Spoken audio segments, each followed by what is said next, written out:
Protezione civile, personale del Corpo Forestale Regionale e Vigili del Fuoco al lavoro dal primo pomeriggio di oggi per un violento incendio che si è sviluppato sui monti sopra la località di Pissebus, in comune di Tolmezzo, per la precisione tra le gallerie, quella stradale dell'ex linea ferroviaria, e la dismessa polveriera militare.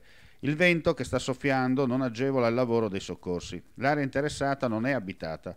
A titolo precauzionale, per facilitare gli operatori, è stata chiusa al traffico l'ex strada provinciale che da Tolmezzo porta ad Amaro. Sul posto anche i carabinieri e gli agenti della polizia locale della comunità della Carnia per la viabilità. In supporto un elicottero della protezione civile che, munito di sacca, sta pescando acqua dal vicino lago di Cavazzo per gettarla successivamente sulle fiamme.